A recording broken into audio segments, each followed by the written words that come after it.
नमस्कार दोस्तों, स्वागत है आपका अपने YouTube चैनल मेरा घर मेरा स्कूल में। और आज के इस वीडियो के माध्यम से हम यहाँ पर देखने वाले हैं कक्षा 10वीं के लिए, क्लास 10th के लिए।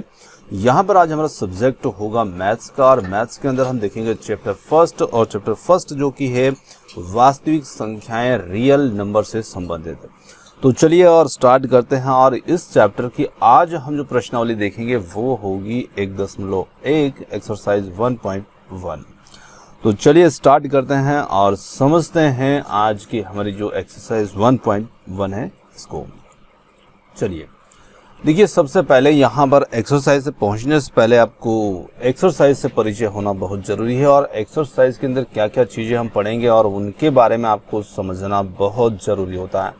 तो सबसे पहले हम उन चीज़ों को देखेंगे, उन्हें समझेंगे, और फिर हम एक्सरसाइज पर चलेंगे ताकि आप एक्सरसाइज को बहुत आसानी से समझ पाएं। देखिए, हमारा जो चैप्टर है वो है वास्तविक संख्याओं से। तो सबसे पहले हम यहाँ पर बात करते हैं वास्तविक संख्याओं की। इनके बारे में हम ज़्यादा लंबी बात नहीं करेंगे क्योंकि वीडियो आपका काफ़ी लंबा हो सकता है, और आप इनके बारे में डिटेल जानना चाहते हैं तो हमने अभी रिसेंटली में क्लास 9th का मैथ्स का वीडियो डाला है, उसमें इन सभी नंबर्स को डिटेल से समझाया है, आप उन्हें देख सकते हैं। तो यहाँ पर स्टार्ट में बात करेंगे हम वास्तविक संख्याएं क्या होती है। तो देखिए, वास्तविक संख्याएं जो होती है वो परिमेय संख्या और अपरिमेय संख्याओं का समूह होती है, और वास्तविक संख्याओं के अंदर दोनों ही संख्याएं शामिल हो जाती है। अब परिमेय संख्याएं जो होती है इनके अंदर हम परिमेय जो प्राकृत संख्या, पूर्णांक, पूर्ण संख्याएं आदि भी इसमें शामिल होती है। तो यहाँ पर कह सकते हैं कि वास्तविक नंबर जो होता है, वास्तविक संख्याएं जो होती हैं, उसके अंदर हम परिमेय और अपरिमेय दोनों प्रकार की संख्याओं को शामिल कर लेते हैं। चलिए आप अगले पॉइंट की ओर बढ़ते हैं, और अगला पॉइंट जो है हमारा वो है एल्गोरिथम। तो देखिए, एल्गोरिथम जो होता है ये क्या होता है, क्योंकि पूरा चैप्टर जो है हमारा वो इसी पर ही डिपेंड है और इसे समझना बहुत ज़रूरी है। तो सबसे पहले यहाँ बात करेंगे हम एल्गोरिथम की। एल्गोरिथम जो होता है ये क्या होता है, तो देखिए डेफिनेशन के रूप में यदि हम इसे समझते हैं तो एल्गोरिथम जो होता है ये एक सुपरिभाषित चरणों की एक श्रृंखला होती है ना। ये सुपरिभाषित चरणों की एक श्रृंखला होती है जो एक विशेष प्रकार की समस्या को हल करने की हमें एक प्रक्रिया या फिर विधि प्रदान करती है। तो कहने का मतलब यहाँ पर है कि ये कुछ स्टेप्स की एक श्रृंखला है, एक चेन है, और उसी का उपयोग हम किसी भी प्रकार की जो समस्या होती है उसे हल करने के लिए जो भी प्रोसेस होती है, विधि होती है, मेथड होती है, उसका उपयोग हम इसमें यहाँ पर करते हैं। अब मान लीजिए कि जैसे आपको कोई समस्या आपके सामने आती है और समस्या का हल आपको कोई बताता है कि भाई आपको ये स्टेप्स इस पे लागू करना है और ये समस्या आपकी हल हो जाएगी। तो जो भी स्टेप्स वो बताते हैं उन्हीं स्टेप्स को एक कड़ी मान लेते हैं, एक श्रृंखला मान लेते हैं, और उसी का उपयोग हम उस समस्या को ख़त्म करने में करते हैं। तो बिल्कुल वही एल्गोरिथम होता है ना।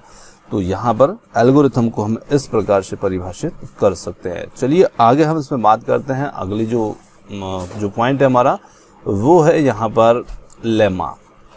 देखिए, लेमा जो होता है ये क्या होता है इसके बारे में भी बात करते हैं। तो देखिए, लेमा जो होता है ना, ये एक सिद्ध किया हुआ कथन है ना, यानी कि ये एक प्रूव्ड स्टेटमेंट है जो पहले सिद्ध किया जा चुका है ना, और इसका उपयोग हम अन्य कथन को सिद्ध करने में करते हैं। तो लेमा जो होता है इसका उपयोग अन्य कथन को सिद्ध करने में किया जाता है। ये भी सिद्ध है और दूसरे को सिद्ध करने में भी ये हेल्प करता है। इसकी मदद से हम दूसरे स्टेटमेंट, दूसरे कथन को सिद्ध करते हैं, है ना। तो यहाँ पर एक और परिभाषा हम दे सकते हैं इसके लिए, जैसे कि ये सिद्ध किया हुआ कथन है और दूसरे कथन को सिद्ध करने में सहायक है। दोनों ही परिभाषाओं से जो भी आप इसे याद रख सकते हैं, इसे आप याद रख सकते हैं। और हमारी जो प्रश्नावली होगी ना उसके अंदर कुछ क्वेश्चन जो हैं इससे रिलेटेड होंगे और कुछ क्वेश्चन जो हैं वो इससे रिलेटेड होंगे। तो इसलिए इन दोनों को हमें समझना बहुत ज़रूरी था। तो सबसे पहले हम अब बढ़ते हैं आगे। देखिए, आगे बढ़ने से पहले जो हमारी प्रश्नावली होगी उसमें एक और यूक्लिड विभाजन एल्गोरिथम है ना। एल्गोरिथम को तो हमने समझ लिया, पर अब यहाँ पर जो यूक्लिड विभाजन एल्गोरिथम है इसे और समझिएगा, क्योंकि पूरा चैप्टर इसी पर ही डिपेंड है। तो देखिए यूक्लिड विभाजन एल्गोरिथम जो होता है ये क्या होता है, तो यहाँ पर हमें देखिए एक समीका मिलती है, सर्व समीका मिलती है, और वो है a बराबर बी क्यू प्लस आर। अब ये जो है बिल्कुल उसी प्रकार से जिस प्रकार से आपने पढ़ा था भाज्य बराबर भाजक गुणित भागफल प्लस शेषफल, उसी का ही रूप है। और यूक्लिड विभाजन एल्गोरिथम जो होता है इसका उपयोग हम करेंगे एचसीएफ को प्राप्त करने में। एचसीएफ जो होता है हाईएस्ट कॉमन फैक्टर जो होता है, इसे ज्ञात करने के लिए हम इस यूक्लिड विभाजन एल्गोरिथम का प्रयोग करेंगे, जिसमें हम इस सर्व समीकरण का उपयोग भी करते हैं। अब चलिए एक उदाहरण लेते हैं और एक उदाहरण से इसको समझते हैं। देखिए मान लिया जाए कि आपसे ये कहा जाए कि एक छोटा सा सरल सा उदाहरण लेता हूं, जैसे कि हमारे पास दो नंबर हैं 5 और 15। अब इनका हमें एचसीएफ ज्ञात करना है। तो एचसीएफ इस विधि से हम कैसे ज्ञात करते हैं ये हम देखते हैं। अब एचसीएफ आप जानते ही हैं और आप डायरेक्टली भी यहाँ पर बता सकते हैं, पर हमें ये समझना है कि जो मेथड होगी, ये विभाजन एल्गोरिथम होगा, ये किस प्रकार से काम करता है इसे समझना है।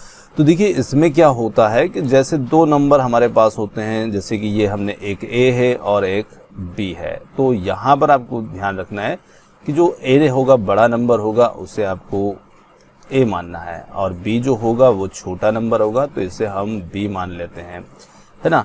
अब यहाँ पर जो लिख सकते हैं कि जैसे कि यहाँ पर जो 15 है वो बड़ा है किससे, 5 से। तो 15 यहाँ पर बड़ा हो गया 5 से। तो यहाँ पर जो बड़ी संख्या होगी ना उसे आपको छोटी संख्या से भाग लगाना है। अब देखिए भाग जब आप लगाते हैं तो जैसे मैंने यहाँ पर 5 से मैं 15 को भाग लगा रहा हूँ, क्योंकि बड़ी संख्या यहाँ पर 15 है। अब देखिए यहाँ पर जो संख्या होती है ना उसे हम बोलते हैं भाज्य संख्या। तो ये भाज्य हुई और ये जो है ये है भाजक, और जो भी हमें यहाँ पर उत्तर प्राप्त होगा वो हो जाएगा हमारा भागफल। और यदि हमें इसमें शेष प्राप्त होता है, नहीं होता है, वो हमारे लिए शेषफल हो जाएगा। तो चलिए पहले 5 से हम भाग लगाते हैं। देखिए 5 से हम भाग लगाते हैं 15 को, तो कितनी बार जाता है, 3 बार। अब 15 से 15 यहाँ पर शेष जो है वो कुछ भी नहीं बचता, 0 बचता। तो यहाँ पर शेष जो है वो हमें क्या मिला, 0 मिला। तो देखिए आप उस अंतिम भाजक को ही एचसीएफ मानेंगे जिससे शेषफल आपको 0 प्राप्त हो जाए। अब देखिए यहाँ पर भाजक जो था, डिवाइजर जो था वो 5 था, और यहाँ पर जो डिविडेंड था 15, ये भाज्य था, और हमें यहाँ पर भागफल मिल रहा है 3 और शेषफल मिल रहा है 0 या 0, है ना। तो यहाँ पर हम कह सकते हैं कि जो 5 और 15 होगा ना, इनका एचसीएफ जो होगा वो अंतिम भाजक जिससे शेषफल हमें 0 प्राप्त होता है वो होता है। तो इनका एचसीएफ यहाँ पर कितना हो जाएगा, 5। चलिए अब ये तो एक और उदाहरण को देखते हैं। हो सकता है कि आप इसमें पूरी तरह इस बात को ना समझ पाए हो। चलिए मैं यहाँ पर दूसरा उदाहरण लेता हूँ। यहाँ पर थोड़ा भाग हमारा लंबा होना चाहिए, तब आप उसको समझ पाएंगे। देखिए यहाँ पर 4 और 22 को लेता हूँ। अब इसमें आप बड़े नंबर को देखते हैं तो 22 जो है ये बड़ा नंबर है, तो इसे हम आगे रखेंगे और इससे हम उसको भाग लगाएंगे। तो देखिए यहाँ पर जैसे 22 है तो 22 को मैंने ये लिखा और मैं इससे भाग लगा रहा हूँ 4 से।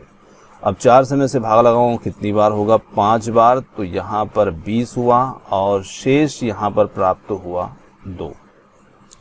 अब देखिए जो शेष होता है ना, उस शेष को फिर आपको उस भाजक में भाग लगाना होता है। तो अब हम क्या करेंगे कि ये जो 2 है ये शेषफल है, और इस शेषफल से फिर जो भाजक था उसमें भाग लगाएंगे। तो अब यहाँ पर हम फिर से 4 में भाग लगाएंगे। अब 2 का भाग आप 4 में लगाएंगे, कितनी बार जाएगा, 2 बार, और 2 दूनी 4। अब देखिए आपको शेष क्या मिला, यहाँ पर 0।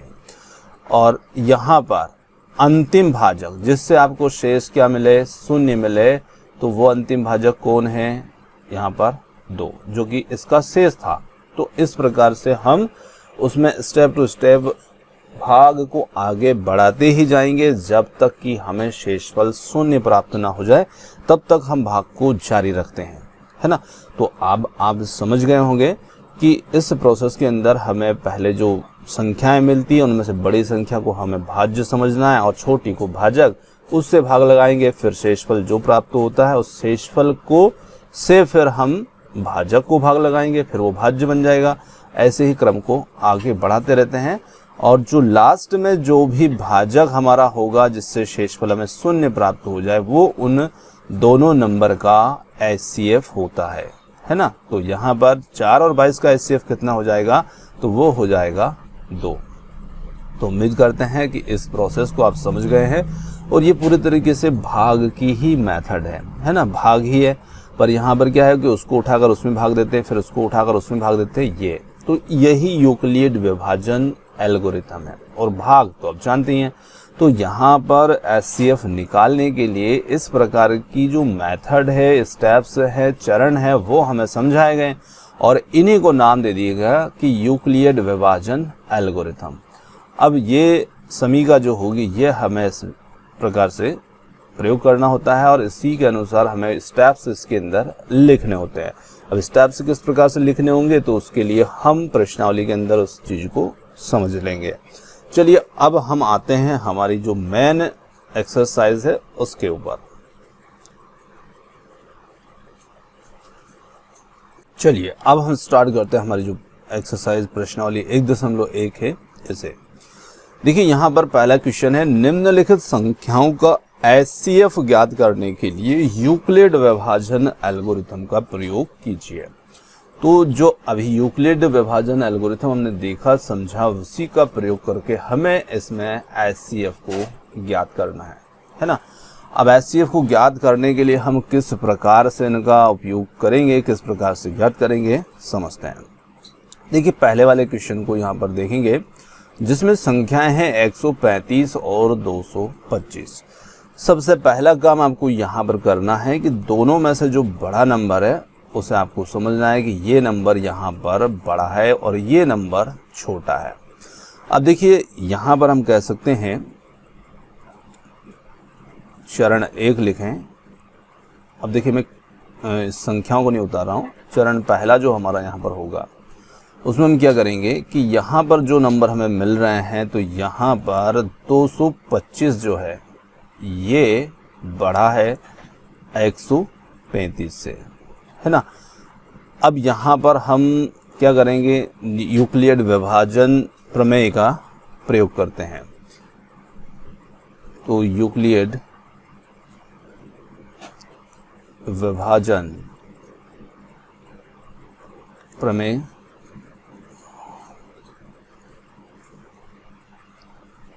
का प्रयोग करने पर, अब जब इसका आप प्रयोग करते हैं तो प्रयोग करने पर, अब देखिए आपको क्या करना है कि जो भी नंबर यहाँ पर बड़ा है उसमें आपको इस छोटे नंबर से भाग लगाना है। अब आप यहाँ पर भाग लगा करके देख सकते हैं, तो यहाँ पर हम भाग इसमें लगा लेते हैं। जैसे 225 है तो 225 में हम भाग लगाएंगे 135 का। अब 135 है और यहाँ पर है 225, तो देखिए हो सकता है कि हमें इतना बड़ा पहाड़ा नहीं आता हो, तो उस स्थिति में हम सीधा सीधा जैसे ये 100 या 150 के समथिंग आप इसको मान लीजिए। अब यहाँ पर 225 से जैसे आप 100 का डबल करते हैं तो 200 तो हो ही जाता है, परंतु यहाँ पर 35 भी है, उसका डबल होता है 70। तो 135 का यदि हम दुगना करते हैं, इसका डबल करते हैं, डबल हम बहुत आसानी से कर सकते हैं, जैसे 100 का 200 और 35 का 70, तो 135 का डबल हो जाएगा 270। तो कहने का मतलब है कि यदि हम 2 बार भी भाग लगाते हैं तो हमें नंबर प्राप्त होता है 270 और यहाँ पर है 225, तो हम ज़्यादा आगे निकल जाते हैं। तो इसलिए हम यहाँ पर एक बार लेंगे और 135 ये लिख लेते हैं। अब देखिए इससे हम इसे माइनस करते हैं तो 5 से 5 घटाते हैं 0, 2 से 12 से 3 घटाते हैं तो ये हो जाता है 9, और फिर यहाँ पर ये 0 या कट लगा देते हैं। अब देखिए यहाँ पर शेष हमें कितना मिल रहा है, तो यहाँ पर शेष हमें प्राप्त हो रहा है 90। तो यहाँ पर जब हम इस प्रमेय का प्रयोग करते हैं, भाग लगाकर हमने देख लिया, अब इसके लिए हम लिखेंगे किस प्रकार से। तो यहाँ पर जो अब हम लिखते हैं ना, तो वो सर्वसमीका जो हमने देखी थी, A बराबर BQ प्लस R, इसी के फॉर्म में इसे लिखना है।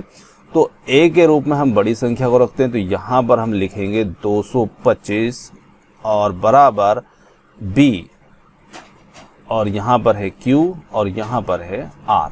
तो देखिए जो Q होगा ये होगा हमारा भागफल ये, और भाजक यहाँ पर था हमारा 135। तो 135 भाजक और गुणित उसके साथ में लिखेंगे 1, जो कि यहाँ पर जो कोशेंट है Q ये 1 है, और प्लस यहाँ पर हम रखते हैं शेषफल को, और शेषफल हमें कितना प्राप्त हो रहा है यहाँ पर 90। जब हमें शेषफल प्राप्त होता है तो कहने का मतलब है कि भाग को और भी अगले स्टेप्स में हमें आगे बढ़ाना होगा। तो यहाँ पर हमें और भी चरण लागू करने होंगे। अब देखिए यहाँ पर हमें शेषफल मिल जाता है 90। तो यहाँ पर हम एक छोटी सी बात यहाँ पर लिख सकते हैं कि जो शेष है हमारा शेषफल वो बराबर नहीं है 0 के, है ना। शेष बराबर नहीं है 0 के। तो उस स्थिति में अब शेष को हम r से भी दर्शाते हैं, तो आप शेष या फिर r बराबर नहीं है 0 के, ऐसा भी लिख सकते हैं। और जब हम ये प्रदर्शित कर देते हैं इस चरण के अंदर कि शेष हमारा 0 नहीं आया, 0 नहीं आया, तो फिर हम अगले चरण की ओर बढ़ जाते हैं। तो अब हम पहुंच जाते हैं दूसरे चरण में, चरण 2। और इस चरण में फिर यहाँ पर हमारे सामने 2 संख्याएं होंगी, एक तो ये जो शेष है ये, और इस संख्या का जो भाजक था वो। अब देखिए अब हमारे सामने 2 संख्याएं आ गई, यहाँ पर 90, सॉरी चलो मैं इसको लिख लेता हूँ, चलो 90 और 135 ये 2 नंबर हुए। अब यहाँ पर हम कह सकते हैं कि जो 135 है वो बड़ा है किससे, 90 से। तो यहाँ पर 135 बड़ा होगा 90 से। अब इसके लिए फिर हम यूक्लिड विभाजन प्रमेय का प्रयोग करते हैं। इसके लिए यूक्लिड विभाजन प्रमेय का प्रयोग, चलिए यहाँ पर लिख देता हूँ मैं, का प्रयोग करने पर, है ना। अब इसके लिए फिर हम प्रयोग करेंगे। तो अब हमें यहाँ पर ये 135 में भाग लगाना होगा 90 का। तो अब यहाँ पर 135 को हम अंदर रखेंगे और 90 से हम इसमें भाग लगाते हैं। अब देखिए 9 का दुगुना 9 का डबल होता है 18, तो 90 का हो जाता है 180। इस प्रकार से हम जजमेंट लगा सकते हैं, गैस कर सकते हैं नंबर को। तो 90 से हम भाग लगाएंगे तो 2 बार तो जाएगा नहीं, फिर 1 बार जाएगा। फिर यहाँ पर 135 से हम 90 को माइनस करेंगे, फिर यहाँ पर 5 का 5 और 13 से 9 गए तो ये 4। अब यहाँ पर हमारे सामने शेष जो है वो बच रहा है 45। अब देखिए फिर यहाँ पर इसके लिए हम समीकरण लिखेंगे इस प्रकार से, वही a बराबर BQ प्लस R के रूप में। तो अब हमारे सामने a जो था वो था 135, और इस 135 को हमने भाग लगाया था किससे, 90 से। तो यहाँ पर जो भाजक होगा उसे लिखा जाएगा 90, और भागफल कितना आया 1 ये, और शेष कितना मिल रहा है 45। फिर यहाँ पर हम लिखेंगे कि यहाँ पर फिर जो शेष है वो हमें प्राप्त नहीं हुआ 0। तो फिर हमें क्या करना होगा, अगले चरण की ओर बढ़ जाना है। अब हम तीसरे चरण की ओर पहुँचते हैं। तो चलिए मैं तीसरे चरण को यहाँ पर कर देता हूँ ताकि सवाल आप पूरा एक साथ देख पाएँ। तो अब देखिए चरण 3 की हम बात करते हैं। तो चरण 3 में जब हम जाते हैं तो इसमें क्या होगा कि अब हमारे सामने 2 संख्याएं रहेंगी, एक ये इसका शेषफल और यहाँ पर ये 90। अब 90 में हमें 45 से भाग लगाना है, जो इसका शेष था इसके भाजक में से भाग लगाना है। तो अब यहाँ पर हम कह सकते हैं कि यहाँ पर हमें जो दो नंबर हैं 90 बड़ा है 45 से, और इसके लिए हम यूक्लिड प्रमेय का प्रयोग करते हैं। यूक्लिड प्रमेय का प्रयोग करने पर, है ना, थोड़ी जगह कम है तो मैं इसलिए पूरा नहीं लिख पा रहा हूँ, उसको आप समझ जाइएगा, है ना। अब इसके लिए हम प्रयोग करेंगे, तो फिर हम यहाँ पर क्या करेंगे, अब हम 45 से 90 को भाग लगाएंगे। अब देखिए 45 से जब आप 90 को भाग लगाते हैं तो सीधे सीधे 2 बार भाग लगा सकते हो, 45 दूनी 90 है, तो ये हो गया 0, या कट लगा दें, कुछ भी लगा सकते हो। तो यहाँ पर हमें प्राप्त हो जाता है शेष फल 0, है ना। अब यहाँ नीचे शेष कुछ भी नहीं बचा, मतलब 0 है। तो उस स्थिति में जो अंतिम भाजक है, अंतिम वो संख्या जिससे आपने भाग लगाया और शेष आपको 0 में लगाया, तो वो संख्या ही HCF होती है। अब इसके लिए हम पहले यहाँ पर जो समीका है वो लिखेंगे। तो यहाँ पर 90 बराबर 45 गुणित भागफल अर्थात 2 और शेषफल इसमें प्राप्त हुआ 0। तो यहाँ पर हम कह सकते हैं कि यहाँ शेष बराबर 0 प्राप्त हुआ है ना। यहाँ पर शेष जो है वो हमें 0 प्राप्त हो गया। तो यहाँ पर ये जो भाजक था 45, यही हमारा इन दोनों नंबर का HCF होगा। तो यहाँ पर हम लिखेंगे संख्याएं जो भी हमें मिली थी 135 और 225 का HCF हाईएस्ट कॉमन फैक्टर जो होगा वो हो जाएगा 45, है ना। ये हमारा उत्तर हो जाएगा। और यहाँ पर आकर के हमारा जो सवाल है वो समाप्त होगा, क्योंकि अब हमें आगे नहीं बढ़ना है। तो आप यहाँ पर समझ गए हैं, थोड़ी सी जगह की कमी है इसलिए मैं थोड़ा सा क्लियर उनको नहीं लिख पा रहा हूँ, तो आप समझ जाइएगा मैं बोल भी रहा हूँ। चलिए अब आते हैं हमारे दूसरे क्वेश्चन पर। देखिए दूसरा क्वेश्चन यहाँ पर है हमारा 196 और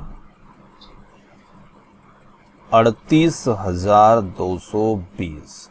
अब ये दो नंबर है हमारे पास, इनका हमें HCF निकालना है। तो देखिए यहाँ पर ये जो संख्या है इसे आप A मान लें, इसे B मान लें, क्योंकि A आपको बड़ी संख्या को मानना है। अब यहाँ पर आप पहले लिख सकते हैं, यहाँ पर चरण 1 लिखिए, चरण 1।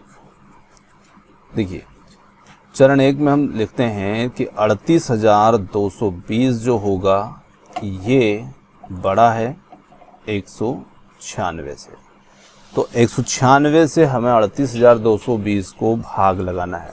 अब इधर हम भाग लगा लेते हैं और फिर इधर उसके लिए उसके चरण को आगे बढ़ा देते हैं। तो इसके लिए यहाँ इसके लिए यूक्लिड प्रमेय का प्रयोग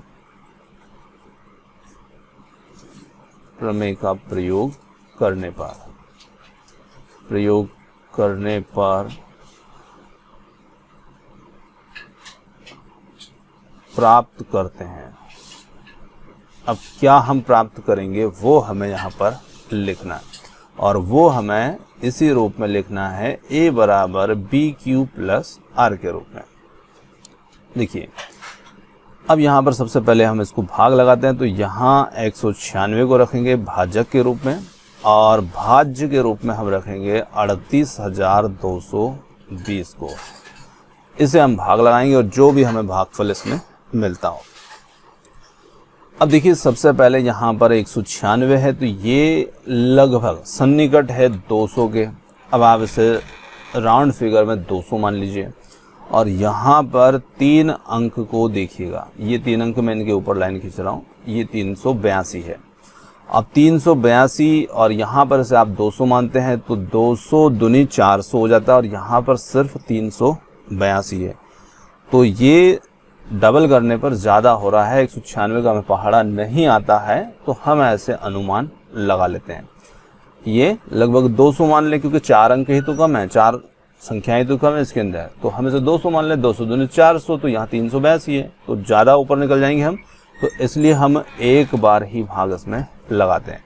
ये हमने लिखा 196। अब यहाँ से हम इसको घटाते हैं, 12 से 6 घटेगा तो यहाँ पर हो जाएगा 6। 18 से हम इसको 12 माना था तो यहाँ पर हो जाते 10, 18 से 10 घटाते हैं तो ये 8, और ये हो जाता है यहाँ पर 3 से 2 घटाएंगे तो 186।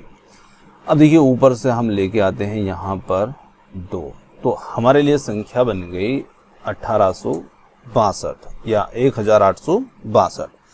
अब देखिए ये शेष नहीं है क्योंकि अभी हमारी संख्याएं बची और हम पूरा भाग लगाएंगे और फिर शेष को हमें देखना है, क्योंकि भाग अधूरा नहीं रहना चाहिए। जहां आपकी संख्याएं खत्म हो गई तो समझिए कि वो शेष आपको यूज करना है। तो यहाँ पर अब फिर 196 से हम इसको भाग लगाते हैं 1862 को, 1862 को। तो देखिए इसे 200 मानते हैं। अब यहाँ पर जो नंबर है ना वो है 4 अंक में, तो 1862 1800। अब 200 2 का पहाड़ा आप 9 बार बोलते, 2 9 में 18। यदि आप इसे 9 बार भी लेते हैं तो आप 18 पर पहुंच रहे हैं, क्योंकि इसे हमने कितना मान लिया है, सन्निकट माना है 200 के, तो हम 9 बार इसमें लगा देते हैं।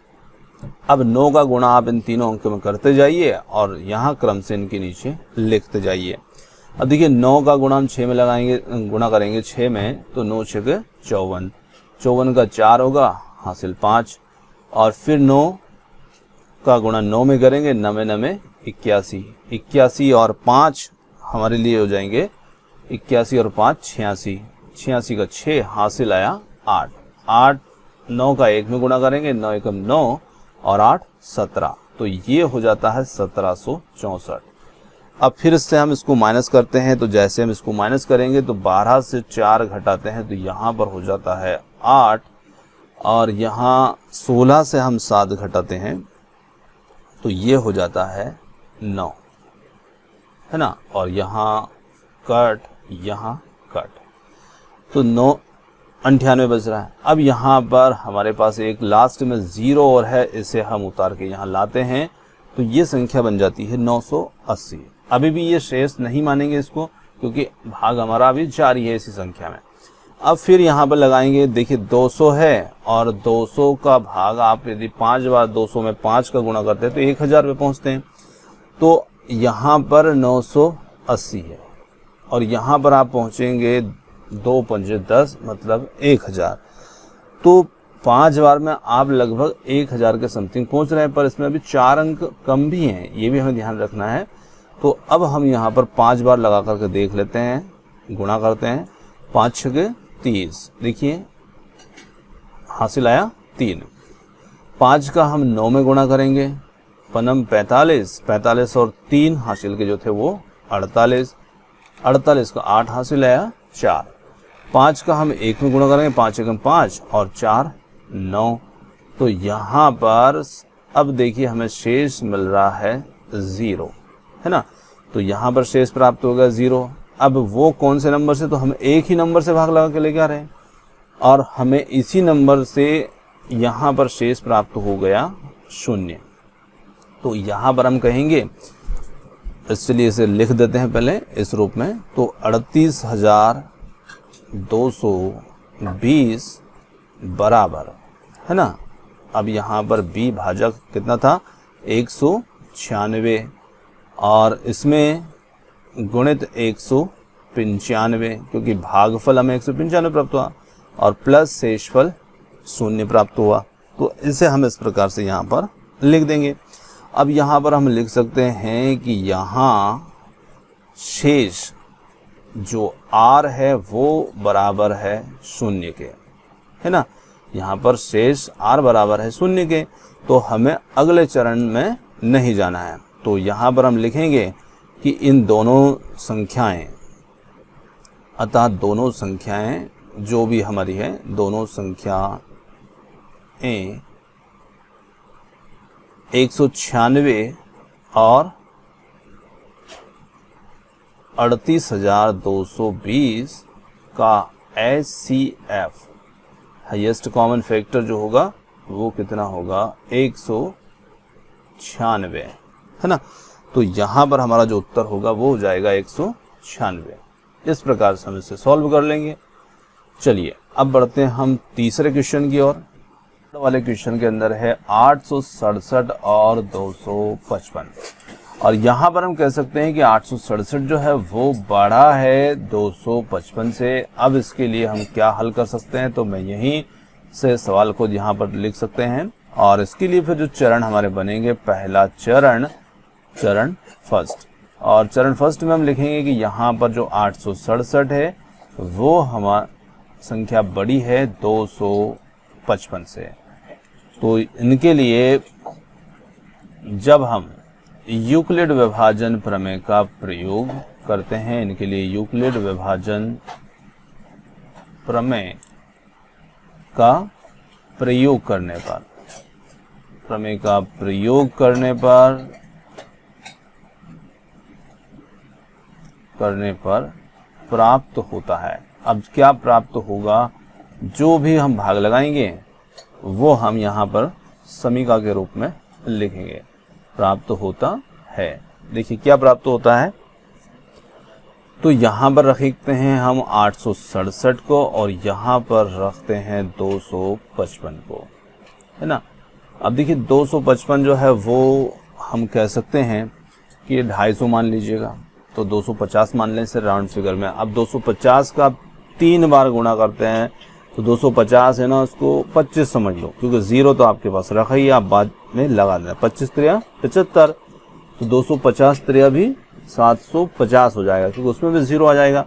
तो इस प्रकार से हम अनुमान लगा लेते हैं, और यहाँ पर हम 3 का गुणा करके क्या यहाँ पर संख्या आएगी, 3 5 15 का 5 हासिल आया 1, और 3 5 15 और 1 16 का 6 हासिल आया 1, और 3 दूनी 6 और 1 7, 765।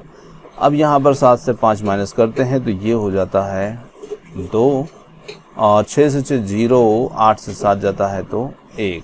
तो देखिए यहाँ पर अब हमें जो नंबर प्राप्त हुआ है, शेष प्राप्त हुआ है, वो है 102। अब क्या करेंगे, अब संख्याएं तो खत्म हो गई क्योंकि ये हमारा शेष आ गया।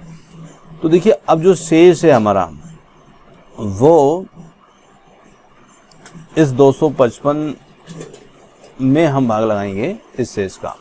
तो यहाँ पर इसके लिए समीका लिखते हैं पहले, जो हमारी सर्व समीका है, जैसे कि a बराबर BQ प्लस R के रूप में। तो a हम मानेंगे 867 को, क्योंकि ये बड़ी संख्या है, और b भाजक हमने यहाँ पर रखा था 255 को, और इसमें भागफल मिला हमें 3 और शेष मिल रहा है 102। अब यहाँ पर हम लिखेंगे कि यहाँ पर जो शेष है हमारा r वो बराबर नहीं है 0 के। तो जब बराबर नहीं होगा तो उस स्थिति में हमें क्या करना होगा, अगले चरण की ओर जाना होगा। अब यहाँ पर चरण 2 में हम पहुँच जाते हैं, चरण 2। अब इसमें हम क्या करेंगे, देखिए चरण 2 में जैसे ही हम पहुँचते हैं तो यहाँ पर फिर हमारे सामने 2 संख्याएं बन जाती है, 102 और 255। तो यहाँ पर 255 जो होगा वो बड़ा है 102 से, है ना, ये बड़ा है। अब इनके लिए हम जब न्यूक्लियर विभाजन प्रमेय का प्रयोग करेंगे तो हमें जो प्राप्त होगा फिर उसी रूप में हमें यहाँ पर लिखना है कि ये हमें प्राप्त इसमें होता है। चलिए भाग लगाते हैं। अब देखिए 102 से हम भाग लगाएंगे 255 को। अब देखिए 102 का यदि हम भाग लगाते हैं 255 को तो 100 दूनी 200, तो ये 2 बार भाग लग जाएगा इसमें 2, और 102 का डबल हो जाता है 204, ये हमने लिख दिया। 5 से 4 घटाते हैं तो 1, और 5 का 5 ही 5, और ये कट। देखिए अब फिर मिलता है हमें शेष यहाँ पर 51। अब फिर यहाँ पर हमें क्या प्राप्त हुआ उसे लिखिएगा। तो यहाँ पर हम लिखेंगे कि 255 बराबर 102 गुणित 2 प्लस शेष मिला 51। फिर यहाँ पर जो शेष है वो लिखेंगे कि यहाँ शेष R बराबर नहीं है 0 के, तो फिर हम अगले चरण की ओर जाएंगे, तीसरे चरण की ओर। अब देखिए चरण 3 में हम पहुंच जाते हैं, चरण 3। अब यहाँ पर फिर हमारे साथ में दो संख्या आ जाती है, 51 और 102। तो चरण 3 में हम लिखेंगे कि यहाँ 102 जो है ये बड़ा है 51 से, है ना। फिर इनके लिए हम यूक्लिड विभाजन का प्रयोग करते हैं, तो इनके लिए फिर इसका प्रयोग करेंगे।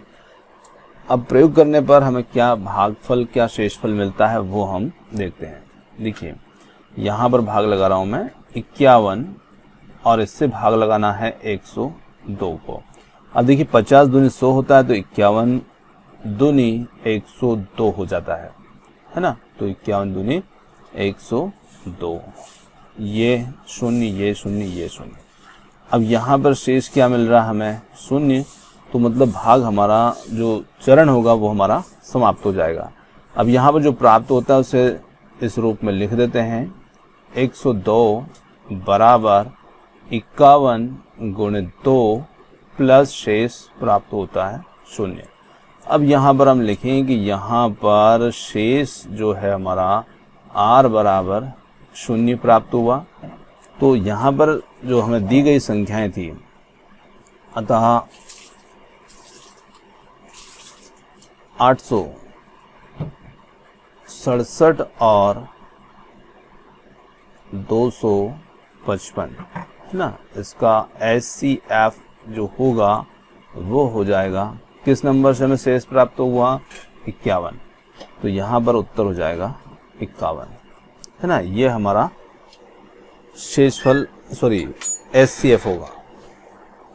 चलिए अगले क्वेश्चन की ओर बढ़ते हैं। चलिए अगला क्वेश्चन देखते हैं। अगला क्वेश्चन है यहाँ पर, दर्शाइए कि कोई भी संख्यात्मक विषम पूर्णांक 6+1 या 6+3 या 6+5 के रूप का होता है जहां पर Q कोई पूर्णांक है। चलिए इस क्वेश्चन को किस प्रकार से अमल करेंगे, चलिए समझते हैं। देखिए यहाँ पर कोई भी धनात्मक विषम पूर्णांक है और हमें ये बताना है इसमें कि वो जो धनात्मक विषम पूर्णांक होगा वो 6+1 या 6Q+3 या 6Q+5 के रूप का ही होता है। चलिए हल करते हैं, किस प्रकार से हल करेंगे। तो देखिए सबसे पहले यहाँ पर हम मान लेते हैं, इसके लिए इसका जो हल करेंगे, माना कि यहाँ पर A जो है वो एक विषम पूर्णांक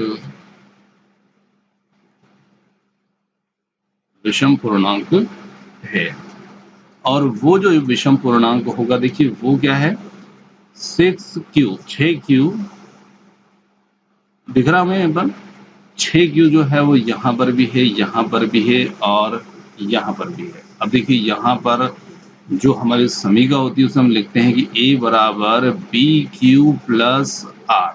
तो यहाँ इससे आप इसकी तुलना करते हैं, तो यहाँ पर देखिएगा इस इतने हिस्से से इसकी तुलना करते हैं तो B जो है वो B के सामने आ रहा है 6Q और ये R, है ना। तो यहाँ पर हम कह सकते हैं कि जो A हमने विषम पूर्णांक यहाँ पर माना है जो 6 से बड़ा होगा। अब 6 से बड़ा क्यों होगा आप समझ गए, क्योंकि B जो है वो 6 होगा। अब B यहाँ पर 6 होगा तो A B से बड़ा होता है, तो जो 6 से बड़ा होगा, है ना। यहाँ पर हम लिख सकते हैं कि ये इससे बड़ा होगा। अब देखिए ये हमने मान लिया A विषम पूर्णांक है और वो 6 से बड़ा है। तो अब देखिए यहाँ पर जो B है उसे हम कह सकते हैं कि B यहाँ पर क्या है, 6 है, क्योंकि यहाँ पर हमें 3 जो रूप बताए हैं इनकी तुलना हम इससे करते हैं तो इसमें हमें B यहाँ पर 6 मिल जाता है। अब जब B हमें यहाँ पर 6 मिल जाता है तो यहाँ पर जो शेषफल होंगे, अतः हम कह सकते हैं कि अतः जो संभव शेषफल होंगे वो क्या हो सकते हैं, तो संभव शेषफल जो होंगे R का मान जो होता है वो B से हमेशा छोटा होता है। अब बी से छोटा होता है तो वो कितना छोटा हो सकता है, देखिए तो समूह जो शेषफल होते हैं वो हमारे लिए यहाँ पर आर बराबर बन सकते हैं 0, 1, 2, 3, 4, 5 और 6 तो होगा नहीं, क्योंकि 6 तो हमने बी को मान लिया है ना। तो ये यहाँ पर जो है संभव शेषफल हो सकते हैं। अब इन संभव शेषफल के लिए हम जो मान है वो निकालेंगे। देखिए अब यहाँ पर लगाते हैं हम यूक्लिड विभाजन प्रमेय का। तो यहाँ पर यूक्लिड विभाजन प्रमेय से, है ना, यूक्लिड विभाजन प्रमेय से हम लगाते हैं। अब यूक्लिड विभाजन प्रमेय हमारी क्या है, a बराबर बी क्यू प्लस आर। अब इस प्रमेय के अंदर हमें इन सभी शेषफलों का मान रखना है क्रम से, ये इस प्रकार से। तो देखिए जब हम इनके मान रखेंगे तो यहाँ पर हमारे पास में 6 नंबर है, 0, 1, 2, 3, 4 और 5। इन सभी को यहाँ पर r की जगह पर हम रखेंगे और अलग अलग स्थितियां प्राप्त करेंगे। अब देखिए पहली स्थिति जो होगी, जब, है ना, स्थिति पहली, जब जब r बराबर हम 0 रखेंगे तो इस समीकरण के अंदर मान क्या होंगे, तब उस स्थिति में यहाँ पर मान बनते हैं a बराबर 6q प्लस 0 r की जगह पर। जैसे यहाँ पर हमें मान दिया है b का मान हमने कितना मान लिया, 6, q, ये q और ये r का मान रखेंगे 0। तो इस स्थिति में यहाँ पर a बराबर हमें मिलता है 6q, है ना, 6q। चलिए अब देखिए यहाँ पर यदि हम a बराबर जैसे हमें मिलता है 6q, है ना, और यहाँ पर जो q है ये बताया है कि q कोई भी पूर्णांक है। अब q कोई भी पूर्णांक है तो मान लेते हैं कि जैसे q है, q बराबर हम कोई भी संख्या मान लें, जैसे कि q बराबर उदाहरण के लिए 1, 2, 3 कुछ भी मान सकते हैं। तो कोई भी पूर्णांक मान जब हम रखते हैं इसके बराबर, तो जैसे यहाँ पर मैं a बराबर 6 गुणित 1 करता हूँ तो कितना आएगा, a बराबर 6।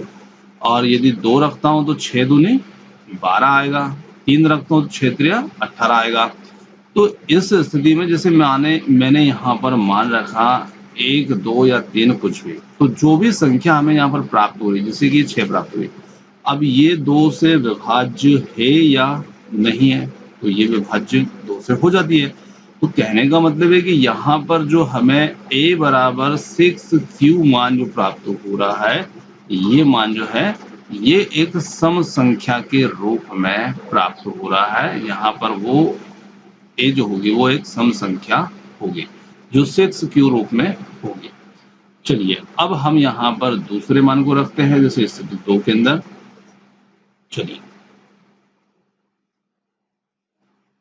यहाँ पर स्थिति 2, अब स्थिति 2 में क्या होगा कि जब हम यहाँ पर r बराबर 1 रखेंगे, तब इस सभी का मान रखेंगे a बराबर b की जगह पर हम रखेंगे 6, q और प्लस r की जगह पर रखेंगे 1, है ना। तो यहाँ पर a बराबर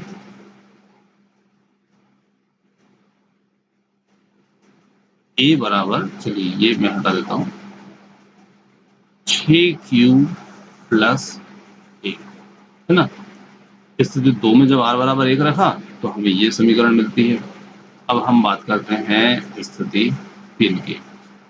चलिए स्थिति 3 में क्या हो सकता है, जब r बराबर हम रखते हैं 2, तो उस स्थिति में क्या होगा, जो हमारी समीकरण है a बराबर बी क्यू प्लस आर में इसके मान रखते हैं, तो a बराबर b का मान 6 रखा, q और r का मान रखा 2। अब देखिए यहाँ पर इसके अंदर हम देखें कि ये हमारे लिए सम संख्या है, विषम संख्या है, इन दोनों को देखते हैं। चलिए पहले पूरा हल करते हैं फिर हम इनको देखते हैं। अगली स्थिति की बात करते हैं, स्थिति 4, है ना। और स्थिति 4 में क्या होगा, जब हम r बराबर 3 रखेंगे तो उस स्थिति में मान a का जो बनेगा वो बनेगा 6q प्लस 3, है ना। स्थिति 5 इसके अंदर देखते हैं, जब r बराबर 4 रखते हैं तो उस स्थिति में a का मान क्या बनेगा 6q प्लस 4। इसी प्रकार से अगली स्थिति स्थिति 6, इसमें क्या हो सकता है, जब हम r बराबर 5 रखते हैं, जब r बराबर 5 रखेंगे तो उस स्थिति में समीकरण का जो मान बनेगा वो बनेगा a बराबर 6q प्लस 5। अब देखिए ये जो मान हमें प्राप्त हो रहा है, एक यहां पर प्राप्त हो रहा है और स्थिति 4 के अंदर प्राप्त हो रहा है और स्थिति 3 के अंदर, है ना, और एक ये यहाँ। अब देखिएगा, और एक यहाँ पर प्राप्त किया। अब देखिए जब हमने यहाँ पर a बराबर 6q प्राप्त किया था और जहां पर q कोई भी सम पूर्णांक है, अब q की जगह पर आप कोई भी पूर्णांक रख करके इनके मान देख सकते हैं कि यहाँ पर a बराबर हमें सम संख्या प्राप्त होती है या विषम संख्या। तो जब हमने q का मान 1 रखा तो हमें संख्या प्राप्त हुई 6, और ये हमारे लिए एक सम संख्या जो 2 से विभाजित हो जाती है। इस समीकरण के अंदर जब हम यहाँ पर q का मान लीजिए कि इसमें भी हम 1 रख करके देखते हैं, तो देखिए a बराबर 6 गुणित 1 प्लस 1, तो यहाँ पर 6 गुणित 1 6 और 1 7, तो a का मान हमें प्राप्त हो रहा है 7, और 7 यहाँ पर क्या है, विषम संख्या। तो यहाँ पर हम कहेंगे कि जो 6q प्लस 1 वाली जो संख्या होगी ना, a का मान जो होगा ये एक विषम संख्या होता है। अब आप 1 को ना रखना चाहें आप 2 को रख सकते हैं, तो 6 दूनी 12 और 1 जोड़ेंगे तो 13, ये हो जाएगा। 3 रखेंगे तो 6 3 18 और 1 19। तो हर स्थिति में आपको यहाँ q के मान पर आप जब कोई भी पूर्णांक रखोगे तो आपको विषम संख्या ही मिलेगी, और यहाँ पर आपको मिल रही है सम संख्या। इसके अंदर आप देखते हैं तो स्थिति 3 के अंदर, है ना, जो हम इसमें रखते हैं थर्ड स्थिति में, तो q का मान लीजिए हम 1 रखेंगे तो 6 गुणित 1 6 और 2 जोड़ेंगे तो 8। यदि 3 रखते हैं तो 6 3 18 और 2 20, है ना। तो दो हर मान रखने पर कोई सा भी मान रखा जाए तो यहाँ पर फिर हमें कौन सी संख्या मिल रही है, सम संख्या। इसके अंदर हम देखते हैं तो यहाँ पर यदि q की जगह कोई भी पूर्णांक रखते हैं 1 2 3 4 5 6 कोई सा भी रख सकते हो, है ना। जैसे मान लीजिए मैं 3 रखता हूँ q की जगह पर यहाँ पर, तो 6 3 18 और 3 हो जाते हैं 21, और 21 यहाँ पर कैसी संख्या है, विषम। तो यहाँ पर हम कह सकते हैं कि ये कैसी संख्या है, यहाँ इस स्थिति में a का मान कैसा होगा, विषम होगा। स्थिति 4 5 के अंदर देखते हैं तो यहाँ पर 6 गुणित, जैसे मैं यहाँ q का मान रखता हूँ 3, 6 3 18 और 4 कितना हो जाएगा 22, और 22 फिर कैसी संख्या होगी, सम संख्या जो 2 से विभाजित हो जाती है। तो ये भी क्या है, ये सम है, और यहाँ पर फिर कैसी होगी, विषम होगी, है ना। तो यहाँ पर विषम रूप कौन कौन से हैं, तो एक तो ये है, और इसी के साथ में एक ये हमने देखा, और एक ये। तो कहने का मतलब है कि 6q प्लस 1 6q प्लस 3 और 6q प्लस 5 के जो रूप है ये सभी कैसे हैं, धनात्मक विषम पूर्णांक के रूप के ही होते हैं। तो इस प्रकार से हम यहाँ पर लास्ट में लिख सकते हैं कि अतः जो 6q प्लस 1 6q प्लस 3 और 6q प्लस 5 जो होंगे वो धनात्मक विषम पूर्णांक के रूप के ही होंगे। यहाँ लास्ट में हम इन तीनों को लिखेंगे और इस प्रकार से एक लाइन लिख देंगे। इस प्रकार से जो हमारा उत्तर होगा वो यहाँ पर हो जाएगा, है ना। चलिए अगले क्वेश्चन की ओर बढ़ते हैं।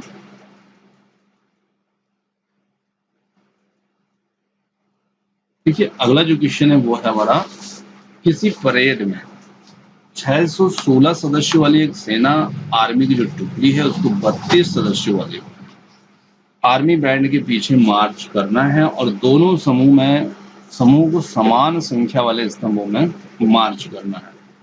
अतः उन स्तंभों की अधिकतम संख्या क्या है जिसमें वो मार्च कर सकते हैं।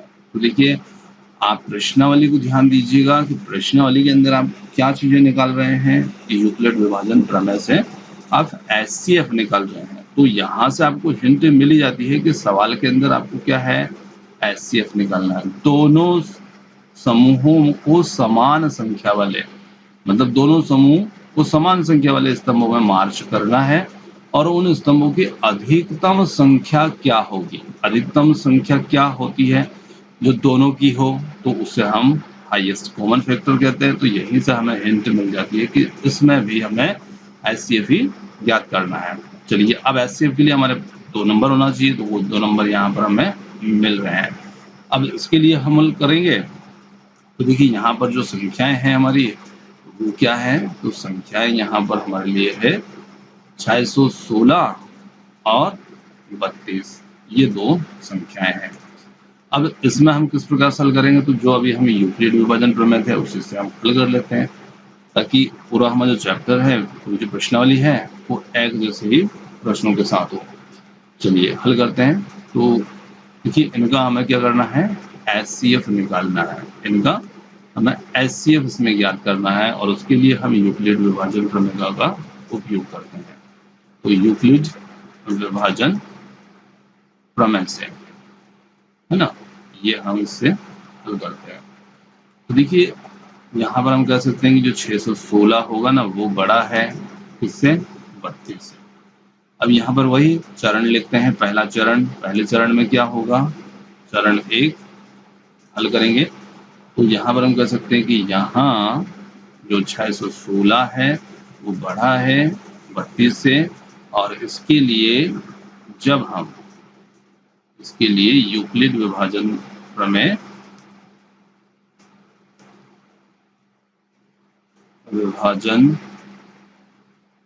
का प्रयोग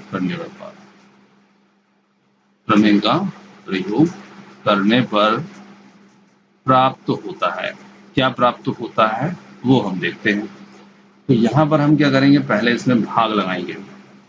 देखिए, भाग हम लगाएंगे 616 में 32 का, है ना। छोटी संख्या से भाग लगाएंगे बड़ी संख्या को। तो 32 और 32 दोनों होता है 64। तो 2 बार में ज्यादा हो जाएगा, तो 1 बार लगाएंगे तो ये 32। 11 से 2 जाएंगे 9 बचेगा। यहाँ पर 4, 6 से 4 जाएंगे 2 बचेगा।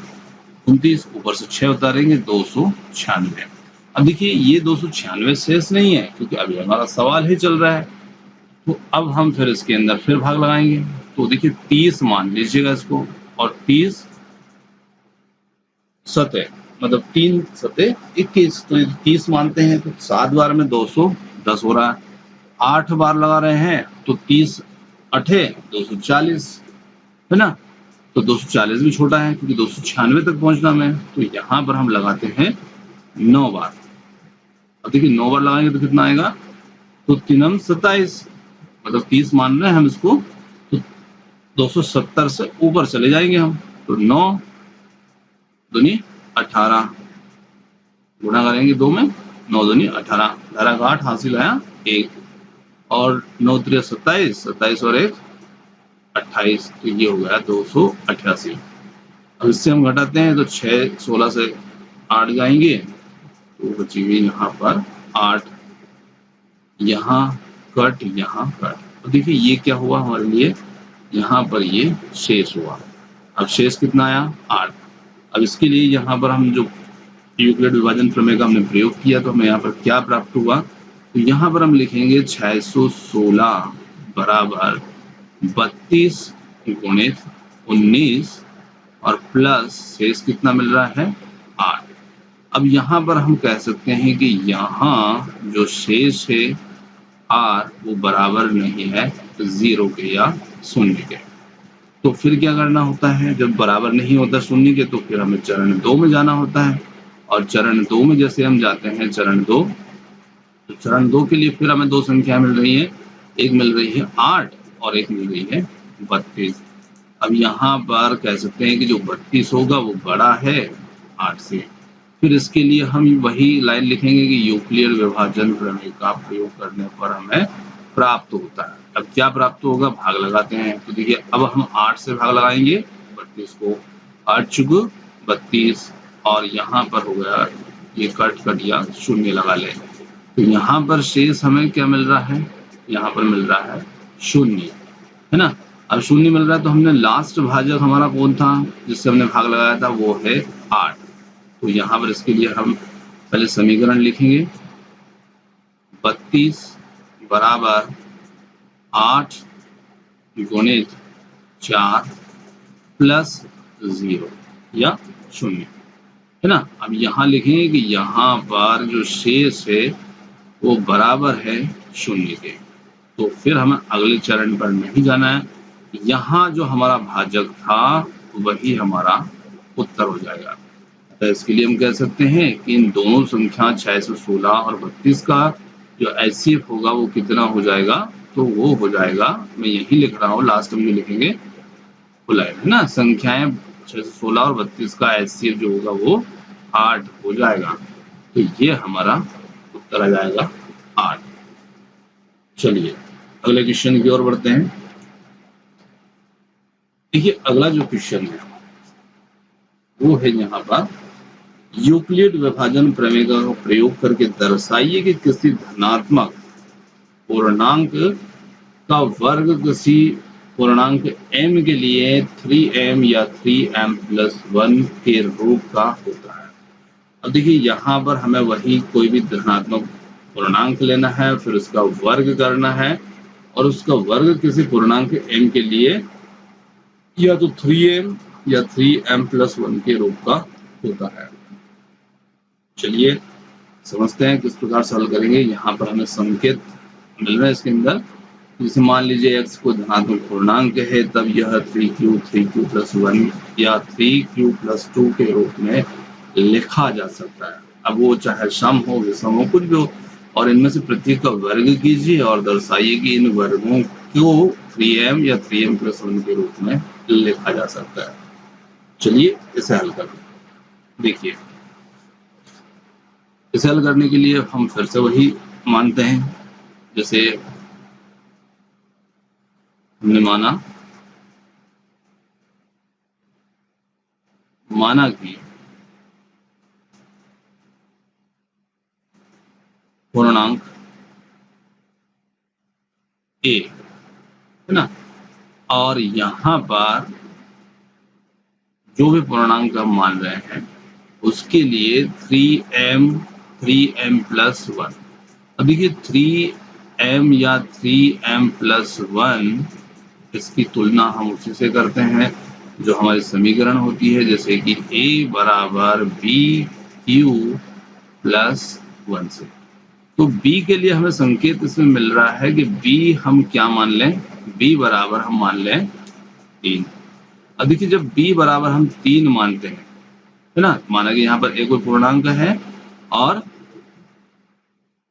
b बराबर मान लेते हैं हम कितना 3, और जब b बराबर हम 3 मान लेंगे तो यहाँ पर जो संभव या संभावित जो शेषफल होंगे, तो यहाँ लिखेंगे संभावित शेषफल। क्या हो सकते हैं संभावित शेष, क्या क्या हो सकते हैं। तो r बराबर जब हमने b को 3 माना है तो उस स्थिति में 0, 1 और 2, 3, क्योंकि b जो होता है वो r जो होता है वो b से छोटा होगा, है ना। तो b 3 है तो r के मान या तो 0 हो सकते हैं, 1 हो सकते हैं या फिर 2 हो सकते हैं। अब इसके लिए हम यहाँ पर फिर वही यूक्लिड विभाजन प्रमेय का लिखते हैं। अब यहाँ पर हल करते हैं इसको, यूक्लिड विभाजन प्रमेय से, है ना, इससे इसको हल करेंगे प्रमेय से। देखिए अब फिर इसमें जब हमारे पास में 3 शेषफल हैं, हमारी जो यूक्लिड विभाजन प्रमेय का है वो है a बराबर bq+r। इससे हल करेंगे तो देखिए a बराबर पहली स्थिति, ये फर्स्ट स्थिति, अब यहाँ पर a बराबर b का मान हम रखते हैं 3, है ना, तो 3 रखेंगे। फिर q है या m है, हमारे लिए यहाँ पर m है तो हम यहाँ पर m भी रख सकते हैं, 3m प्लस 0, है ना, ये हमने रखा। और जब हम 0 रखते हैं तो उस स्थिति में a बराबर केवल हमें निकल के आ जाता है 3m, क्योंकि शेष 0 का तो कोई मतलब नहीं है। अब ये हो निकल गया। अब देखिए यदि हम इसका वर्ग करते हैं, उसमें आगे कहा है कि धनात्मक पूर्णांक का वर्ग करने पर, तो वर्ग जब करते हैं तब हमें दर्शाना है कि किसी पूर्णांक m के लिए ये 3m या 3m प्लस 1 के रूप का होगा। तो अब हमें इसका वर्ग करके देखना है। देखिए वर्ग करते हैं तो ये जो दोनों साइड हम देख रहे हैं दोनों का ही वर्ग कर देते हैं। तो इसी में हम आगे यहाँ पर बढ़ा देते हैं वर्ग करने पर। देखिए वर्ग करने पर जब हम पहुंचते हैं तो a का वर्ग बराबर 3m इसका वर्ग, है ना। तो उस स्थिति में हमारे लिए a वर्ग बराबर क्या बनेगा, तो ये बन जाता है 3 3 9, या हम इसको ऐसा लिख सकते हैं, या तो लिख सकते हैं 9m स्क्वायर, या फिर हम ऐसा लिख सकते हैं a वर्ग बराबर 3 गुणित 3m का स्क्वायर, ये हम लिख सकते हैं। और देखिए जब हम 3m स्क्वायर है इसको हटा दें और इसकी जगह पर हम m लिख दें तो उस स्थिति में ये मान बन सकता है 3m, है ना। इसकी जगह पर यदि हम इतने की जगह पर 3m स्क्वायर बराबर m मान लेते हैं तो a स्क्वायर बराबर कितना हो जाएगा 3m। वर्ग करने पर या तो वो 3m के रूप का होगा या फिर 3m प्लस 1 का। चलिए अगली स्थिति पर पहुंचते हैं। देखिए जब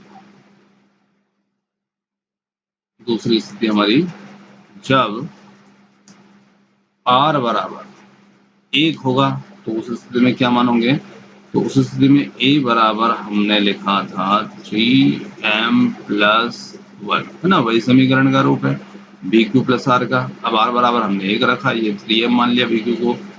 अब यहाँ पर मान क्या निकलेंगे, देखिए ये तो निकल गया a बराबर, अब इसका हमें वर्ग करना है। देखिए इसका जब वर्ग करेंगे तो a का वर्ग बराबर 3m प्लस 1 का भी वर्ग, और जब इसका वर्ग करेंगे तो इसे हमें दो घात के सूत्र से खोलना है। अब दो घात का जो सूत्र होता है जैसे कि a प्लस बी इसका स्क्वायर बराबर a वर्ग प्लस b वर्ग प्लस 2ab, है ना। इस सूत्र का प्रयोग करके हमें इसे खोल देना है।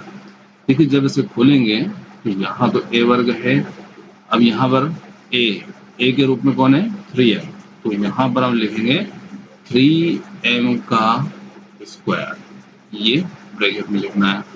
फिर प्लस b के रूप में कौन है एक का स्क्वायर प्लस 2a कौन है 3m, सॉरी 3m और इंटू b कितना है 8। तो देखिए इसके लिए समीकरण क्या बनेगी, वही 9m स्क्वायर प्लस 1 और 3 दूनी 6m, ये हो जाएगा 6m, है ना। अब देखिए इसे थोड़ा सा पलट करके लिख लेते हैं 9m स्क्वायर और प्लस 6m प्लस 1, है ना। अब यहाँ पर ये जो दो पद हैं हमारे, इन दोनों से हम यहाँ पर 3 को कॉमन ले लेते हैं। तो देखिए 3 को जब कॉमन लेंगे हम तो ये 3 हमने कॉमन लिया। अब 3 से आप 9 को भाग लगाइए, कितना बचेगा 3, तो यहाँ पर हो जाएगा 3m स्क्वायर प्लस 6 में भाग लगाइए 3 का, कितना आता है, तो 3 दूने 6, तो यहाँ पे हो जाता है 2m 2m, है ना, और ये प्लस 1। इन दोनों पद से हमने इसको कॉमन निकाला है। अब देखिए ये जो हमारा इतना है 3m स्क्वायर प्लस 2m, इसकी जगह पर हम लिख देते हैं m।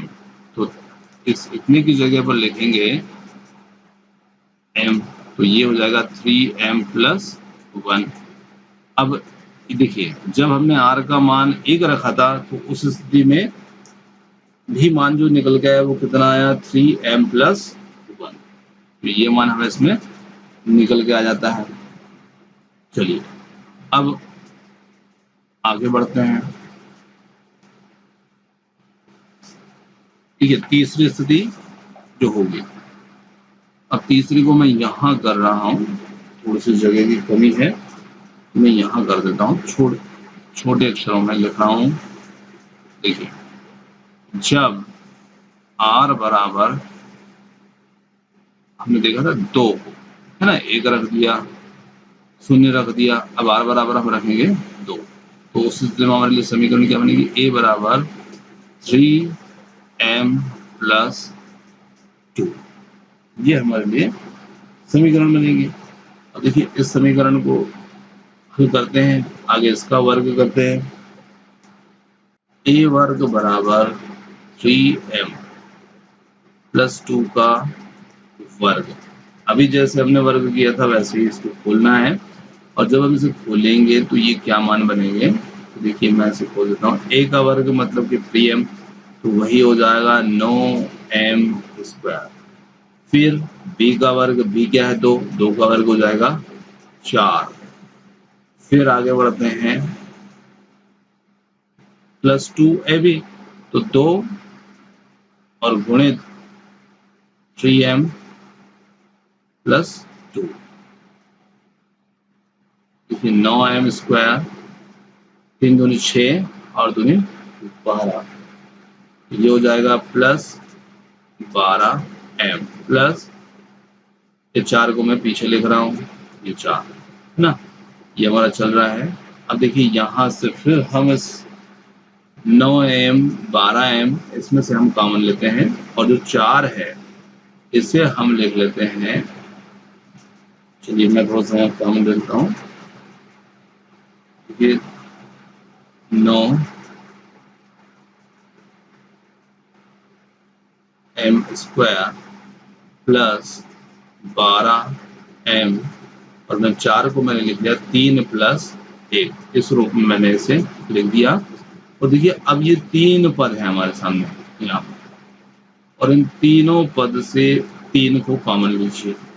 तो जैसे यहाँ हम कॉमन लेंगे, तो चलिए मैं थोड़ा सा यहाँ करता हूँ ऊपर, देखिए ये इतनी जगह में मैं कर रहा हूँ,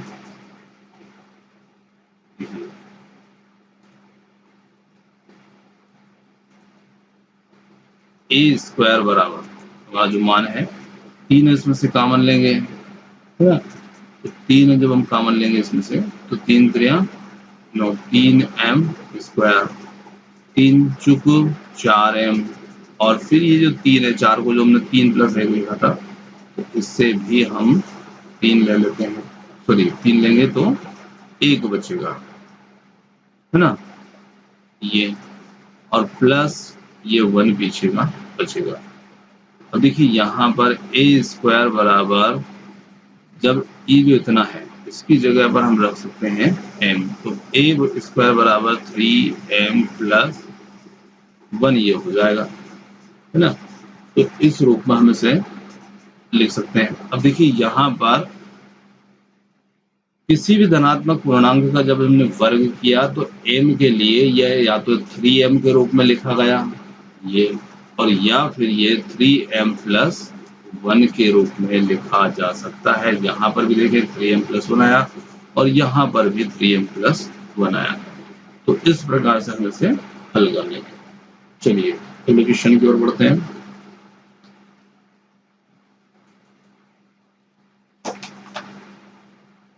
देखिए अगला क्वेश्चन जो है वो है हमारा, यूक्लिड विभाजन प्रमेय का प्रयोग करके दर्शाइए कि किसी धनात्मक पूर्णांक का जो घन होगा वो 9m 9m प्लस 1 या 9m प्लस 8 के रूप का होता है, यानी कि या तो 9m होगा 9m प्लस 1 के रूप में या फिर 9m प्लस 8 के रूप का ही होता है। अब जैसे हमने वर्ग का किया था उसी प्रकार से हमें इसमें घन का करना है। और देखिए घन वाले में जब हमें घात 3 है उसका सूत्र का प्रयोग करना है। चलिए इसे हल करते हैं। अब देखिए थोड़ी सी जगह की हमें कमी होती है, थोड़ा सा छोटा लिखना पड़ता है। तो आप यदि कोई बात नहीं समझ पाते तो आप कमेंट्स करके पूछ सकते हैं, आपको जवाब उसका मिल जाएगा। देखिए यूक्लिड विभाजन प्रमेय का प्रयोग करके दर्शाइए कि धनात्मक पूर्णांक का घन 9m प्लस 1 या 9m प्लस 8 के रूप का होता है।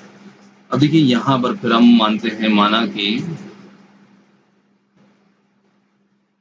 a एक धनात्मक पूर्णांक है, तो इसके लिए हमने माना कि a धनात्मक पूर्णांक है। अब देखिए यहाँ पर जैसे इसमें लिखा है 9m प्लस 9m प्लस 1। अब यदि हम यहाँ पर समीकरण लेते हैं B Q plus R A बराबर, है ना, ये थोड़ी सी मैं तुलना कर रहा हूँ इधर। देखिए ये लेते हैं तो हमें b बराबर कितना मिल रहा है इसमें 9। अब देखिए b बराबर जब आप 9 लेते हैं तो आपके सामने 9 स्थितियां बनेंगी, है ना, आपके सामने 9 स्थितियां बनेंगी और 9 स्थिति में आपका सवाल थोड़ा बहुत लंबा हो सकता है। तो चलिए हम 9 स्थितियां ना लेकर के यदि 3 मान लेते हैं उदाहरण के लिए, जैसे अभी हमने किया था कि b बराबर 3। अब आप यहाँ पर देख सकते हो 9 9 9 तीनों में ही कॉमन है ना। तो यहाँ पर यदि हम 3 3 3 कॉमन कर लेते हैं तो भी हमें ये उत्तर मिल जाएगा, क्योंकि 3 का जो घन होता है तो 9 27 इस रूप में हो जाएगा। तो निश्चित हमें ये इस रूप में प्राप्त हो जाएंगे। तो यहाँ पर हम b बराबर 9 ना लेकर के भी b बराबर 3 लेते हैं तो भी हमारा सवाल हल हो जाएगा। तो यहाँ पर b बराबर हम ले लेते हैं 3, तो फिर यहाँ पर जो r होगा, r का मान कितना हो जाएगा, या तो 0 या फिर 1 या फिर 2। तो इस में यदि हमारे b बराबर 3 लेते हैं तो हमारे लिए r का मान कितना बनेगा ये।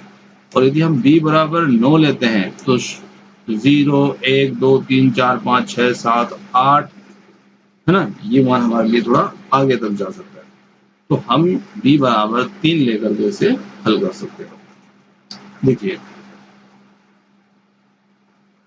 पहली स्थिति, जब r बराबर हम 0 लेते हैं। अब इसके लिए हमारी जो यूक्लिड प्रमेय होगी वो क्या हो सकती है, तो वो होगी a बराबर 3m प्लस 0, है ना। देखिए हमें तो 9 लेके आना है, 9m लेके आना है, 9m शुद्ध कर देंगे। तो हमने 3 माना है, b को 3 माना है, तो इसलिए हमने यहाँ पर 3m लिख लिया, है ना। देखिए आगे बढ़ते हैं। देखिए तो a बराबर हो जाएगा ये 3m, क्योंकि 0 रखा।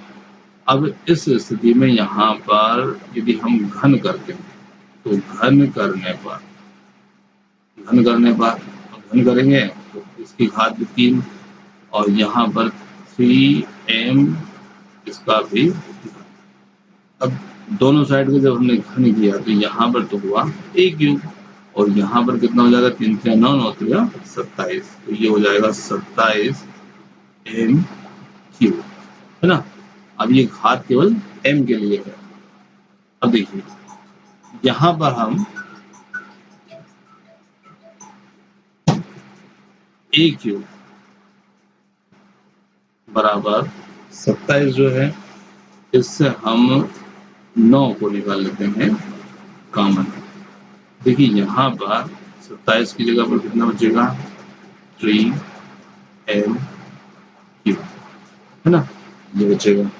और इस इतने की जगह पर हम रख सकते हैं m, तो यहाँ पर ये हो जाएगा a क्यूब बराबर 9m, है ना। तो जब हमने a क्यूब किया तो हमें 9m मिल गया। मतलब कि यदि हम एक को लेते हैं और उसका धनात्मक पूर्णांक का घन करते हैं तो वो या तो 9m के रूप का होगा, तो ये 9m के रूप का हो गया। अब दूसरी स्थिति में आते हैं। देखिए, जब r बराबर 1 कर दें तो उस स्थिति में क्या होगा, समीकरण क्या बनेगी, a बराबर 3m प्लस a बराबर 3m प्लस 1 ही रहेगी, और इसका घन करेंगे तो इसका भी घन हो जाएगा। ये मैंने यहाँ पर घन कर दिया, तो जगह कमी है इसलिए मैं इसको लिख नहीं रहा हूँ, बोल रहा हूँ, है ना। घन करेंगे, अब देखिए जब घन करेंगे तो ये 3 घात के रूप से खुलेगा, ये इतना। अब 3 घात का यहाँ पर जो सूत्र हम लगाएंगे तो सूत्र क्या होगा, पहले सूत्र को समझ लीजिएगा। a प्लस b का होल क्यूब, जब इसका होल क्यूब खोलते हैं तो ये इस रूप में खुलता है, a cube plus b cube plus 3a square b और प्लस 3ab स्क्वायर, इस रूप में ये खुलेगा। चलिए खोलते हैं इसे। a क्यूब बराबर, देखिए a का क्यूब, a हमने क्या माना है 3m, तो यहां पर हो जाएगा 3m का क्यूब, ये कर दिया। फिर आगे जाते हैं b कितना है 1 का क्यूब 1 की घात 3। फिर आगे जाते हैं 3 गुणित a का स्क्वायर, मतलब कि 3 का स्क्वायर, 3m का स्क्वायर, 3m का स्क्वायर। फिर है b, इसमें आगे b का गुणा करेंगे, b कितना है 1। फिर 3a 3m गुणित b 1 का वर्ग, है ना, ये कर दिया। और देखिए 3m का स्क्वायर कितना हो जाएगा 9, सॉरी घात 3 है तो ये होगा 27 m क्यूब प्लस 1, 3 का वर्ग कितना होगा 9, 9 त्रिया 27 m स्क्वायर, ये हो जाएगा 27 m स्क्वायर प्लस 3 त्रिया 9 m। देखिए अब इसे एक को मैं पीछे लिख देता हूँ, इसे इस रूप में लिख देता हूँ 27 m square, sorry m cube plus 27 m square plus 9m और प्लस 1। और देखिए इससे हम यहाँ पर हमारा a क्यूब चल रहा है, इधर a क्यूब बराबर, देखिए 27 m cube 27 m square 9m, तो इन सभी से हम यहाँ से 9 कॉमन कर लेते हैं। अब देखिए 9 जब हम कॉमन करते हैं ये यहाँ पर 9, तो यहाँ 27 m क्यूब में से कितना शेष बचेगा, 27 m क्यूब में 9 का भाग लगाएंगे तो ये हो जाता है 3m क्यूब। फिर 27 m स्क्वायर में भाग लगाएंगे तो 9 त्रिया 27, 3m square plus 3m, sorry यहाँ पर सिर्फ m बचेगा क्योंकि ये 9m की, है ना, यहाँ पर होगा m, देखिए प्लस 1। अब जब ये जो हमारा इतना मान है इसे हम मान लेते हैं m, तो उस स्थिति में a क्यूब बराबर पर क्या हो जाएगा, a क्यूब 9m प्लस 1, है ना। अब देखिए यहाँ पर भी हमने घन किया है संख्या का और हमें मिल रहा है 9m प्लस 1। अब आते हैं हम स्थिति 3 पर। चलिए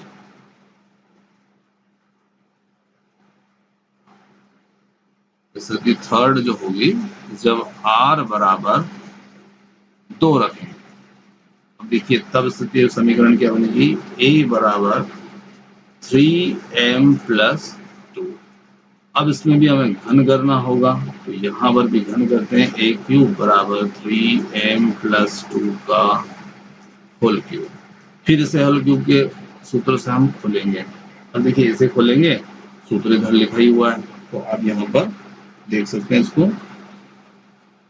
देखिए चलिए मैं यहाँ खोल देता हूँ इसको। ए क्यूब बराबरी पर, अब देखिए थोड़ा सा लिखने में आपको कभी कभी 2 जैसा दिख जाए, तो मैं बोल रहा हूँ उस पर भी आप थोड़ा सा ध्यान दीजिएगा, थोड़ी सी जगह इसमें कम है। देखिए अब जब इसे खोलेंगे तो 3m का क्यूब प्लस b क्यूब, तो b कितना है 2 का cube, plus 3a square, 3m का स्क्वायर और गुणित b कितना है 2, प्लस 3a 3m और b का स्क्वायर। अब b कितना है 2 का स्क्वायर।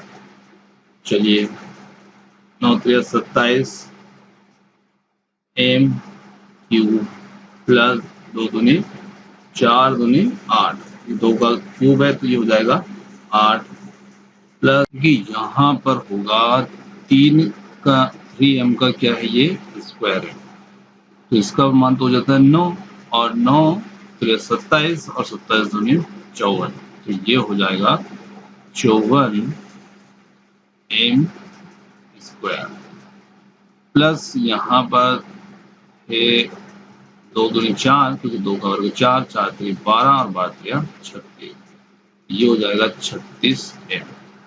अब देखिए इसे हम यहाँ लिखेंगे 27m cube plus 54m square plus 36m और ये 8, इस रूप में हम इसे लिख लेंगे। और देखिए यहाँ से हम इसमें 9 को कॉमन निकालते हैं, है ना, 9m को हम इसमें कॉमन निकाल लेते हैं, सॉरी 9 को कॉमन निकालते हैं। तो जब 9 को हम यहाँ पर कॉमन निकालते हैं तो ये 9 3m क्यूब 9 छः 54, ये हो जाएगा m स्क्वायर, 9 चुकू 36 4m प्लस 8, है ना, ये हो जाएगा। अब यहाँ पर ये जो होगा इस इतने को हम मान लेंगे m, तो ये हो जाएगा 9m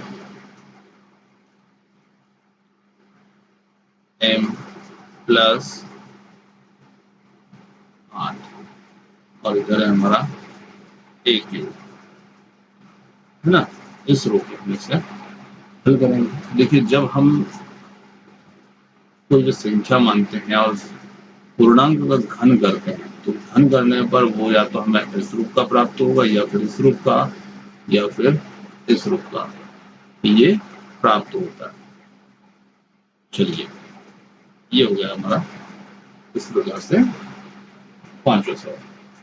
तो यहाँ पर आज की हमारी प्रश्नावली जो है ये समाप्त तो होती है, और प्रश्न आपको कैसे लगे कमेंट्स करके बता सकते हैं, और आपको थोड़ी सी लिखावट में असुविधा हुई हो तो उसके लिए हमें खेद है, परंतु थोड़ी सी जगह की कमी होने के कारण से बहुत छोटा हमें लिखना पड़ता है।